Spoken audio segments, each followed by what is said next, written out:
conectado por rodovias, hidrovias, ferrovias, oleodutos, gasodutos, estrutura de turismo, trocas de bens e serviços, enfim, um mercado fantástico, tudo turbinado entre Europa e Ásia, com projetos que vão assim, você pega um trem em Paris, em algumas horas um trem-bala você está em Pequim. Quer dizer, são projetos que foram desenhados desde aquela época e que estão sendo implantados e que excluem os Estados Unidos. Não excluem porque alguém decretou a exclusão, porque os Estados Unidos não tem o que oferecer para um projeto desse tipo aí. E que começou a ser implementado em 2013 e hoje, para você ter uma ideia, eu já falei aqui várias vezes também isso, dos 54 países da África, 53 estão na nova Rota da Seda.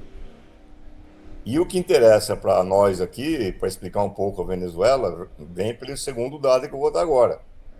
Dos 25 países da América Latina e Caribe que existem, sabe quantos estão na nova Rota da Seda? Hum. 22.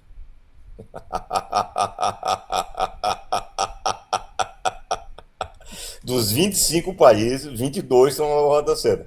Sabe qual foi o total de comércio em 2024 da China com os países da América Latina? Hum. 520 bilhões de dólares. Eita. Da China com a América Latina. 520 bilhões de dólares.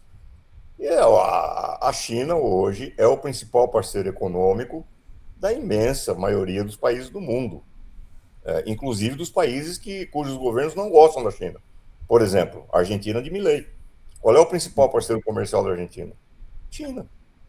Então, qual era o principal parceiro comercial do Brasil na época do Bolsonaro? China. Quer dizer, quem sintetizou bem isso daí foi o Stedley, que teve uma participação fantástica numa CPI que fizeram contra o MST. Aham. E aí tinha lá um deputado, ou senador, não me lembro, um imbecil qualquer, que começou a perguntar para o Stedley se ele ia muito para a China, se ele tinha visto o passaporte dele para a China, o que ele ia fazer na China, que não sei o quê. Aí o Stedley deu a seguinte resposta para ele: olha, se você tem tanta birra assim com a China, você vai lá e fala com teus amigos do agronegócio para parar de exportar para a China, para de vender para a China. Já que você não gosta da China, para de vender para a China. Aí o cara calou a boca na hora, né? Porque viu o papel ridículo que ele tava fazendo. Então a verdade é essa: a verdade é que os Estados Unidos estão perdendo a hegemonia no planeta. Isso daí começou em 2013 e teve um momento de maior peso. Foi quando houve o processo de ampliação dos BRICS, quando foram incorporados aos BRICS a Arábia Saudita, o Irã e outros países, e que começou uma discussão dentro dos BRICS, que funciona como uma espécie de motor dentro da nova Rota da Seda, uma discussão dos BRICS sobre por que nós estamos negociando em dólar. Vamos abandonar o dólar e negociar em outra moeda, que significa que os Estados Unidos perderiam o controle sobre a moeda fiduciária internacional, a moeda lastro das relações comerciais no mundo. Ou seja, os Estados Unidos perderiam o controle da economia mundial, porque a moeda sendo em outras, as transações sendo em outras moedas que não o dólar, os Estados Unidos perderiam o controle sobre a capacidade que ele tem de impor sanções, de fazer pressão via Fundo Monetário Internacional e via Banco Mundial sobre as economias dos países do mundo, enfim, desastre. Aí o Trump, para você ver como que essa coisa está acontecendo na Venezuela hoje, é a crônica de um absurdo anunciado. O Trump, em 2020, 2021, ele já falava uma coisa que é uma das poucas coisas que o Trump falava com a qual eu concordo integralmente, que é, se o dólar deixar de ser a moeda fiduciária internacional, isso equivale para nós a perder uma guerra mundial. Quer dizer, então, A nova rota da seda dos BRICS viraram o grande pesadelo do Trump.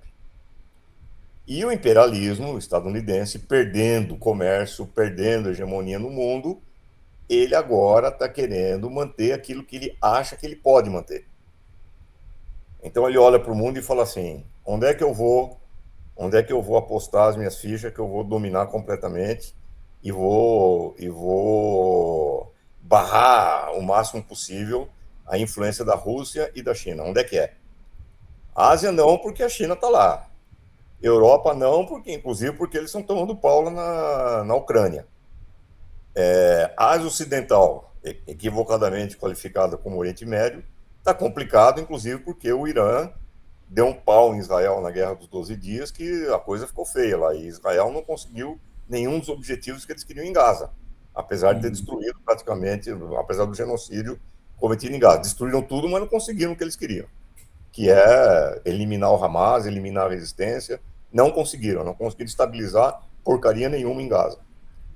Então ele olha para o mundo e fala: onde é que eu vou meter a minha mão para valer aqui, para botar para arrebentar? No nosso quintal, quintal deles, Estados Unidos. Aquilo que eles acham que é o quintal deles, que é a América Latina.